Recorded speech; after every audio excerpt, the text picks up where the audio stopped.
നമസ്കാരം.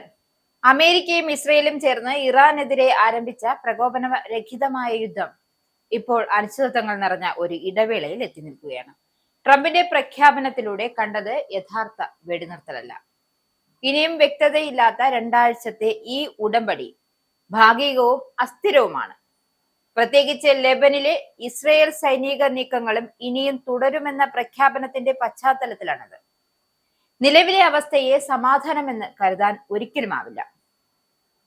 സമ്മർദ്ദങ്ങളും യുദ്ധം വ്യാപിക്കുമെന്ന ഭീതിയും ആഗോള സാമ്പത്തിക തകർച്ചയെക്കുറിച്ചുള്ള ആശങ്കകളും രൂപപ്പെടുത്തിയ അസ്വസ്ഥതയെ നിറഞ്ഞ ഒരു ചെറിയ ഇടവേളയുണ്ടായത് താൽക്കാലിക ആശ്വാസം മാത്രമാണ്. ഇനി സ്വാഭാവികമായി ഉയരുന്ന ഒരു ചോദ്യമുണ്ട്: ഉടമ്പടി നിലനിൽക്കുമോ എന്നത്. ഈ താൽക്കാലിക ഉടമ്പടി നിലനിൽക്കുമോ എന്നതാണ് പ്രധാന ചോദ്യം. നിലവിൽ ഇതിനുള്ള സാധ്യത വളരെ കുറവാണ്. അതായത് പാകിസ്ഥാന്റെ നേതൃത്വത്തിൽ തുടരുന്ന ചർച്ചകൾ മറ്റൊരു ഇടവേളകൾ മാത്രമായിരിക്കും. നേരത്തെ ഒമാൻ തുടങ്ങിവെച്ച ചർച്ചകളെ അട്ടിമറിച്ചുകൊണ്ടാണ് അമേരിക്കയും ഇസ്രായേലും ആക്രമണം തുടങ്ങിയത്. പശ്ചിമേഷ്യയിലെ ഭൗമരാഷ്ട്രീയ പ്രതിസന്ധിയുടെ മൗലിക കാരണങ്ങൾ ഇപ്പോഴും പരിഹരിക്കപ്പെടാതെ തുടരുകയാണ്. യുറേനിയം സമ്പുഷ്ടീകരണത്തിനുള്ള അവകാശം, സാമ്പത്തിക ഉപരോധങ്ങളിൽ നിന്നുള്ള മോചനം, തന്ത്രപരമായ സ്വയംഭരണം എന്നിവയിൽ ഇറാൻ ഉറച്ചു നിൽക്കുകയാണ്. ചർച്ചകളിലൂടെ എളുപ്പത്തിൽ പരിഹരിക്കാവുന്ന ചെറിയ തർക്കങ്ങളല്ല ഇതെല്ലാം. യുദ്ധം വളരെ സങ്കീർണമായ ഒരു ഫലമാണ് ഉണ്ടാക്കിയിരിക്കുന്നത്. ഇതിൽ വ്യക്തമായ ഒരു വിജയിയില്ല.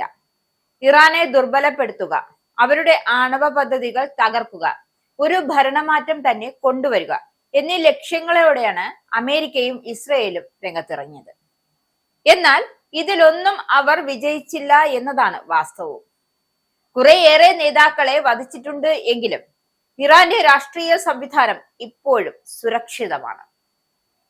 അവരുടെ സൈനിക ശേഷി തകർന്നിട്ടില്ല. ആണവ പ്രശ്നം ഇപ്പോഴും പരിഹരിക്കപ്പെടാതെ തുടരുകയാണ്.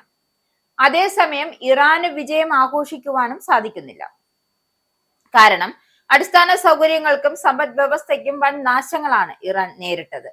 എങ്കിലും കനത്ത ആക്രമണങ്ങളെ അതിജീവിച്ചത് ചർച്ചകളിൽ ഇറാന്റെ ഭൗമരാഷ്ട്രീയ പദവി ശക്തമാക്കിയിട്ടുണ്ട്. തോൽപ്പിക്കപ്പെട്ട ഒരു രാജ്യം എന്ന നിലയിലല്ല, മറിച്ച് പൊരുതി നിന്ന ഒരു രാജ്യം എന്ന നിലയിലാണ് ഇറാൻ ഇനി ചർച്ചകളിൽ പങ്കെടുക്കുക. ആഗോളതലത്തിലുണ്ടായ പ്രത്യാഘാതങ്ങളും ഗൗരവകരമാണ്. അതായത് ഹോർമൂസ് കടലിടുക്ക് തന്ത്രപ്രധാനമായ ഒരു കേന്ദ്രമായി മാറിയിരിക്കുന്നു. ഇത് പൂർണ്ണമായും അടച്ചുപൂട്ടിയിട്ടില്ലെങ്കിൽ പോലും തടസ്സമുണ്ടാക്കുമെന്ന ഭീതി തന്നെയാണ് എണ്ണവില വർദ്ധിപ്പിക്കുവാനും കപ്പൽ ഗതാഗതത്തെ ബാധിക്കുവാനും ആഗോള വിതരണ ശൃംഖലയെ തളർത്തുവാനും കാരണമായി തീർന്നത്. ഹോർമൂസ് കടലിടുക്കിന്റെ ഭാവി ഇപ്പോഴും അനിശ്ചിതത്വത്തിലാണ്.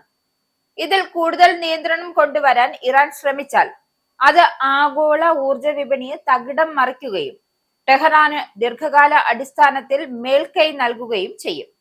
ഈ സാഹചര്യത്തിലാണ് നിലവിലെ വെടിനിർത്തൽ താൽക്കാലികമായ ആശ്വാസം മാത്രമാണ് നൽകുന്നത്. ഇത് വിപണിയെ കുറച്ചു കാലത്തേക്ക് ശാന്തമാക്കിയേക്കാം. എന്നാൽ അടിസ്ഥാന പ്രശ്നങ്ങളിൽ വിട്ടുവീഴ്ച ചെയ്യാൻ ഇരുപക്ഷവും തയ്യാറാകാത്തിടത്തോളം കാലം ശാശ്വതമായ ഒരു സമാധാനം ഒരിക്കലും സാധ്യമല്ല എന്നതാണ് വാസ്തവം.